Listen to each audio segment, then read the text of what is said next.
Dear student, আশা করি সব ভালো আছো, ভালো থাকো এই কামনাই করি। আমি আলমগীর হোসেন মজুমদার এমএসসি অষ্টম শ্রেণীর শিক্ষার্থীদেরকে আজকে আমার এই ক্লাসে স্বাগতম। আজকে আমরা প্যাটার্নের একটি ব্যতিক্রমী সমস্যা নিয়ে তোমাদের সামনে কথা বলবো। নিশ্চয়ই ভিডিওটি প্রথম থেকে শেষ পর্যন্ত দেখবে এবং আমার চ্যানেলে যারা নতুন অবশ্যই চ্যানেলটি সাবস্ক্রাইব করে রাখবে এবং যারা সাবস্ক্রাইব করেছো তাদেরকে অসংখ্য ধন্যবাদ। নিশ্চয়ই তোমাদের সার্বিক মঙ্গলের জন্যই আমরা আসলে এই ধরনের ভিডিও ক্লাসগুলো তৈরি করে থাকি। তো দেখো তাহলে আজকের ক্লাসটি আমরা শুরু করি। দেখো এখানে একটি প্যাটার্ন দেওয়া আছে 1 2 4 8 16 একটি অনুক্রম। তাহলে আসো অনুক্রম ব্যাপারটি আবার কি। এটি একটি ঢাকার একটি স্কুলের প্রশ্ন। তো আমরা সাধারণত জেলা স্কুলগুলো বিভিন্ন ক্যাডেট কলেজগুলোর প্রশ্নগুলো আমরা অনুসরণ করার চেষ্টা করি, কারণ যারা প্রশ্ন তৈরি করেন ওনারা ওই ধরনের স্কুলের শিক্ষক বিশেষ করে। তো দেখো এখানে একটি অনুক্রম কথাটি আসছে। অনুক্রম কথাটি অর্থ কি আসলে, তো এই বিষয়টি আমাকে আগে জানতে হবে। অনুক্রম এবং প্যাটার্নের মধ্যে তেমন কোনো ব্যবধান নেই। যেটি অনুক্রম সেটি হচ্ছে প্যাটার্ন। তোমরা অবশ্যই এটি মনে রাখবে। জাস্ট এটা শুধু অর্থগত কোনো পার্থক্য নেই, শুধু শব্দগত একটি পার্থক্য। সেটি হচ্ছে কোথাও এটিকে অনুক্রম এবং কোথাও প্যাটার্ন হিসাবে অথবা কোথাও তালিকা হিসাবে এটিকে উল্লেখ করা হয়। যে অনুক্রম শব্দটি নবম শ্রেণীর বইতে উল্লেখ আছে, ওখানে এই প্যাটার্নের এই অধ্যায়টিকে আমরা ধারা হিসাবে আমরা পড়ব। তো অনুক্রম কথাটি যে অর্থ, প্যাটার্ন শব্দের অর্থ কিন্তু একই অর্থ। তো এটি হচ্ছে একটি প্যাটার্ন বা অনুক্রম। প্যাটার্ন অথবা অনুক্রম একই শব্দ, তোমরা এটা কনফিউজড হবে না। তো দেখো আমরা এই অনুক্রমটি একটি ভিন্নধর্মী একটি অনুক্রম। দেখো এখানে বলছে তালিকার পরবর্তী দুটি সংখ্যা নির্ণয় করতে হবে। তো এই ক্ষেত্রে আমরা কি করতে পারি, তারপর দেখো অনুক্রমটি কিভাবে গঠিত হয়েছে রাশিমালার মাধ্যমে প্রকাশ করে এর সত্যতা যাচাই করতে হবে। 3 নম্বর পয়েন্ট ছিল তালিকার একটি সংখ্যা 1024 হলে এর পূর্ববর্তী সংখ্যা অথবা পরবর্তী সংখ্যা যেটি হয় আসতে পারে, পূর্ববর্তী বা পরবর্তী যেটি হোক, আমরা কিন্তু পূর্ববর্তীটা কিভাবে বের করতে হবে সেটাও দেখিয়ে দেব, পরবর্তীটা কিভাবে বের করতে হবে সেটিও কিন্তু আমরা দেখিয়ে দেব। তো দেখো এটি প্রশ্নটি তোমরা অবশ্যই খাতায় লিখে নেবে। তো দেখো আমরা এখানে তালিকাটি আমরা লিখে নেব প্রথমে। এটিকে অনুক্রম বা তালিকা বা প্যাটার্ন, অনুক্রম বা তালিকা বা প্যাটার্ন। দেখো ক প্রশ্নটি আমরা সমাধান করব এখানে 1 2 4 8 16। তো এটিকে আমি দেখো এটি একটু সংজ্ঞায়িত করে নেই। দেখো এখানে 1 আছে, 1 এবং 2 4 6। দেখো এখানে আমি যদি পার্থক্য বের করার চেষ্টা করি, সাধারণত আমরা পরবর্তী পদ বের করার জন্য আমরা পার্থক্য বের করার চেষ্টা করি। তো দেখো আমরা পার্থক্য বের করলাম, 2 থেকে 1 বিয়োগ করলে 1। এখানে দেখো 4 থেকে 2 বিয়োগ করলে 2।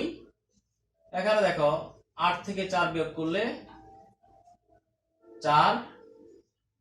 তারপর দেখো এখানে 16 থেকে 8 বিয়োগ করলে 8। তো দেখো এটিকে কিন্তু তুমি এভাবে যতই পার্থক্য বের করার চেষ্টা করো, এটি কিন্তু পার্থক্য আসলে করা যাবে না। তো এটি আমরা অন্যভাবে আমরা এটাকে সংজ্ঞায়িত করার চেষ্টা করব। দেখো এখানে এই 2কে যদি আমি 2 দ্বারা ভাগ করে নেই, অর্থাৎ দ্বিতীয় পদকে যদি আমি প্রথম পদ দ্বারা ভাগ করি, এটি একটু ব্যতিক্রম, আমি আগেই বলেছিলাম। দেখো আমরা এই 2 ভাগ 1 ইকুয়াল টু 2 হবে। তারপর দেখো এই দুটি পদকে আমরা ভাগ করব। প্রথমে এই দুটি পদকে আমরা অনুপাত বা ভাগফল আকারে প্রকাশ করেছিলাম। আমরা জানি অনুপাত যেটি সেটি হচ্ছে ভাগফল। অনুপাত সমান আমরা প্রকাশ করেছিলাম 2 ভাগ 1। অনুরূপভাবে এই যে 4 ভাগ 2, দেখো কত হবে, 2 হবে। অনুরূপভাবে দেখো এখানে 8, দেখো 8 আমি নিলাম ভাগ 4 ইকুয়াল টু 2 হবে। দেখো তাহলে প্রত্যেক ক্ষেত্রে কিন্তু আমার 2 আসতেছে। এই বিষয়টি হচ্ছে এখানে একটু ব্যতিক্রমী। কিছু কিছু প্যাটার্ন এরকম হতে পারে যেগুলোকে পরপর দুটি রাশি ভাগ করে কিন্তু অনুপাত যখন সমান হয়ে যাবে তখন আমরা এটাকে সংজ্ঞায়িত করতে পারবো। অর্থাৎ এটি 2 এর গুণিতক হারে বৃদ্ধি পাচ্ছে, অর্থাৎ 1 কে 2 দ্বারা গুণ করলে 2 হবে। আবার এই দ্বিতীয় পদ হচ্ছে 2 কে আবার 2 দ্বারা গুণ করলে 4 হবে। এই 4 কে আবার 2 দ্বারা গুণ করলে 8 হবে। 8 কে আবার 2 দ্বারা গুণ করলে 16 হবে। তার অর্থ তোমরা বুঝতে পারতেছ যে আমরা যদি এই 16 কে আবার 2 দ্বারা গুণ করি তাহলে হয়ে যাবে 32। এটি হচ্ছে আমার পরবর্তী পদ। তো নিশ্চয়ই সেটি বুঝতে পেরেছ। তো এরকম আমরা যদি বলি 3, এই যে 9, তারপর দেখো অর্থাৎ 3 কে 3 দ্বারা গুণ করলে 9 হবে, আবার 9 কে 3 দ্বারা গুণ করলে তাহলে 3 9 27 হবে। এই ধরনের প্যাটার্ন হতে পারে। অথবা এখানে 27 কে আবার 3 দ্বারা গুণ করলে কিন্তু এটি হয়ে যাবে 81। এভাবে কিন্তু আসতে পারে। যেহেতু গত বছর কুমিল্লা বোর্ড একটি ব্যতিক্রমী অর্থাৎ নবম দশম শ্রেণীর বই থেকে একটি প্রশ্ন চলে এসেছিল। তো সেক্ষেত্রে যে কোনো ধরনের প্রশ্ন আসলে যেহেতু বৃত্তি পরীক্ষা, তো সেটি আসতে পারে। তো তোমরা নিশ্চয়ই এটি বুঝতে পেরেছ। অর্থাৎ 2 গুণ করে বৃদ্ধি পাচ্ছে, প্রতিটি সংখ্যা বা রাশি 2 গুণ করে বৃদ্ধি পাচ্ছে। তাহলে আমরা এই 1 এর দ্বিগুণ হচ্ছে 2, 2 এর দ্বিগুণ 4, 4 এর দ্বিগুণ 8, 8 এর দ্বিগুণ হচ্ছে 16, তাহলে 16 এর দ্বিগুণ হচ্ছে 32। এটি হচ্ছে আমার পরবর্তী পদ। তারপর আরো একটি পরবর্তী পদ আমরা বের করে নিতে পারবো। নিশ্চয়ই তোমরা বুঝতে পারতেছ। এটি হচ্ছে 32। এই 32 কে আমি 2 দ্বারা গুণ করে কিন্তু পরবর্তী পদটি আমি বের করে নিতে পারবো। আর সেটি হচ্ছে দেখো 64। এই হচ্ছে আমার সেই কাঙ্ক্ষিত পদ। তো নিশ্চয়ই তোমরা এটি বুঝতে পেরেছ। তারপর দেখো শিক্ষার্থীরা, আমি আগেই বলেছিলাম এই প্যাটার্নটি একটু ব্যতিক্রমী, অর্থাৎ এটি একটি ব্যতিক্রমী অনুক্রম। এক্ষেত্রে আমরা পার্থক্য নিয়েছিলাম হয় না সমান, আমরা অনুপাত নিয়েছিলাম সমান হয়। তো সেক্ষেত্রে তোমরা এই প্যাটার্নটি আসলে একটি গুণোত্তর ধারা প্যাটার্ন বা গুণোত্তর ধারা অনুক্রম, সেটি তোমরা নবম শ্রেণীতে গেলে ভালোভাবে বুঝতে পারবে। তো এখানে আমি এটিকে একটু শর্টকাট আমি করার চেষ্টা করতেছি। তো দেখো এখানে আমি এই 2 কে আমি 1 কে আমি 2 পাওয়ার 0 লিখবো। তারপর দেখো এখানে 2 কে আমি 2 পাওয়ার 1 লিখবো। আর এই যে 4 কে আমি কিন্তু 2 স্কয়ার লিখতে পারবো। অনুরূপভাবে 8 কে কিন্তু আমি 2 কিউব লিখতে পারবো। আবার 16 কে কিন্তু আমি 2 পাওয়ার 4 লিখতে পারবো। আমি একটু বাংলায় লিখি এগুলা। 3 এ হচ্ছে 4 ডট ডট ডট আরো আছে, আমরা সেদিকে যাচ্ছি না। যেহেতু আগেই বলেছিলাম যেটি একটি ব্যতিক্রমী ধারা, তো সেক্ষেত্রে তোমাদেরকে এই বিষয়টা কিন্তু আগে থেকে তোমাকে জানতে হবে, জানা থাকতে হবে। এই ধরনের ধারা হতে পারে যেমন এরকম 1 4 9 16 25। এই ধরনের প্যাটার্ন যদি হয়ে থাকে তো এক্ষেত্রে আমরা কি লিখতে পারবো? 1 কে 1 স্কয়ার লিখতে পারবো, 4 কে 2 স্কয়ার লিখতে পারবো, 9 কে 3 স্কয়ার লিখতে পারবো। অনুরূপভাবে 16 কে আমরা 4 স্কয়ার লিখতে পারবো ডট ডট ডট। এভাবে আসলে এগুলাকে প্রকাশ করা যায়। তো এই ধরনের কিছু ব্যতিক্রমী প্যাটার্ন আছে। তো সেগুলোকে আমরা আসলে অবশ্যই আগে থেকে আমাদের জানা থাকতে হবে। তো দেখা শিক্ষার্থী বন্ধুরা, এখানে এই যে আমি 2 সবগুলোকে 2 এর পাওয়ার হিসেবে প্রকাশ করলাম। 2 পাওয়ার 0 এটি খেয়াল রাখবে। 2 পাওয়ার 0 এটির মান হচ্ছে 1। এটি একটি সূত্র আছে আমাদের, আমরা সেটা নবম শ্রেণীতে গেলে আমরা দেখব। এটি হচ্ছে একটি সূত্র, তোমরা অবশ্যই খেয়াল রাখবে এটি সূত্র, এটি সূত্র। আর এখানে 2 পাওয়ার এই যে 1, এটা আমরা জানি যে যে কোনো একটি সংখ্যার উপরে পাওয়ার কিন্তু 1 থাকবেই। যে কোনো একটি রাশির উপরে পাওয়ার 1 থাকবে, সেটি দেখা গেলেও থাকবে, না দেখা গেলেও থাকবে। কিন্তু এখানে যেহেতু নাই তাহলেও বুঝতে হবে সেটার উপর 1 আছে। অনুরূপ এখানে 4 কে আমি 2 স্কয়ার লিখতে পারি, 8 কে 2 এর কিউব লিখতে পারি। আমরা জানি এই যে 2 কিউব ইকুয়াল টু হচ্ছে 2 গুণন 2 গুণন 2। তো দেখো 2 গুণন 4, 4 গুণন 8। অনুরূপভাবে এই 16 এটাকে আমি লিখতে পারবো 2 পাওয়ার 4, অর্থাৎ 4 বার গুণ 2 কে 4 বার, এই দেখো 4 বার গুণ, তো 4 বার গুণ করলে 2 দুগুণে 4, 4 দুগুণে 8, 8 দুগুণে 16। তো এই হচ্ছে আসলে এটির বিষয়। এটিকে দেখো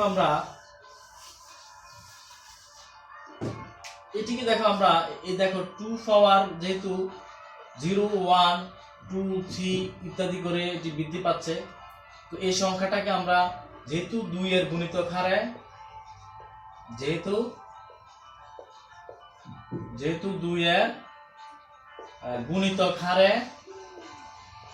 হারে বৃদ্ধি পাচ্ছে, বৃদ্ধি পাচ্ছে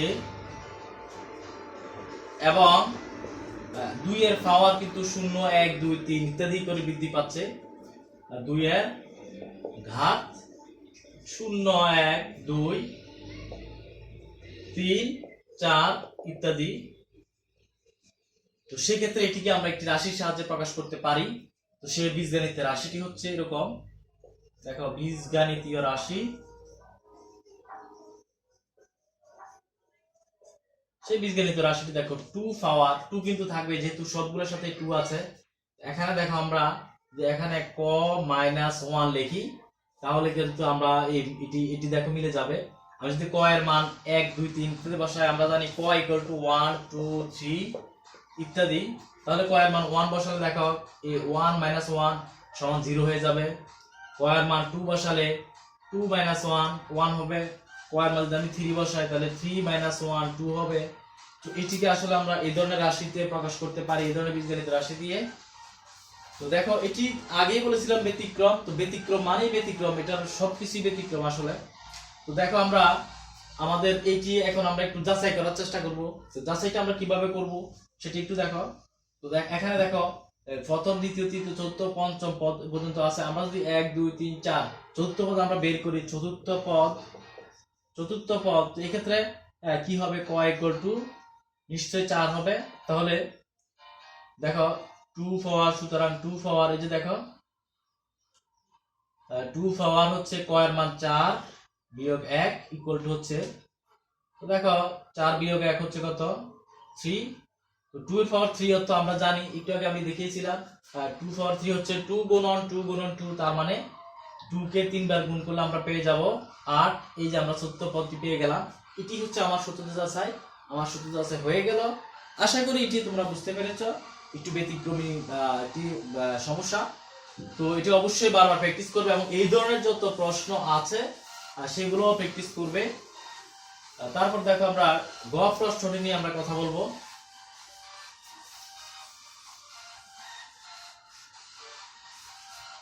তো গ প্রশ্নটি দেখো বলছে এই অনুক্রমটির একটি পদ হচ্ছে, একটি সংখ্যা হচ্ছে 1024। তো এই ক্ষেত্রে আমাদেরকে বলছে এর আগের সংখ্যাটি আমরা কিভাবে নির্ণয় করব। দেখো আমি এখানে লিখছি প্যাটার্নটি আমি এখানে লিখছি 8 16। আমরা বলেছিলাম যে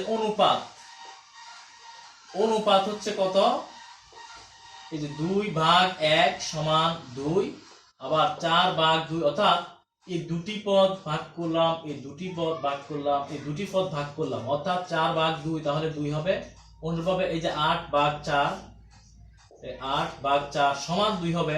তাহলে অনুপাত হচ্ছে এত। আর এখানে প্রথম পদ বলে একটা কথা আছে।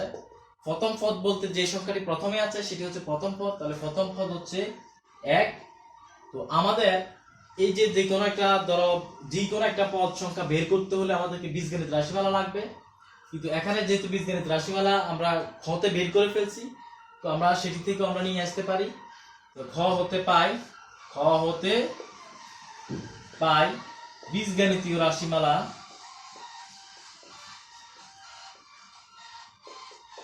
বীজগণিত রাশিমালা হচ্ছে আমরা দেখেছি 2 ক বিয়োগ 1। দেখো আমরা মনে করে নিলাম যে কতম পদ হচ্ছে 1024। কতম পদ মনে করি, কতম পদ সমান হচ্ছে 1024। এই দেখ কতম পদের সূত্র কিন্তু এটাই, কতম পদের সূত্র হচ্ছে এটি। তাহলে আমরা লিখে দেব কতম পদ এই যে 2 টু দি পাওয়ার ক মাইনাস 1 ইকুয়াল টু হচ্ছে 1024। তো নিশ্চয়ই এটি বুঝতে পেরেছ। তারপর আমি উপর থেকে দেখো মুছে দিচ্ছি।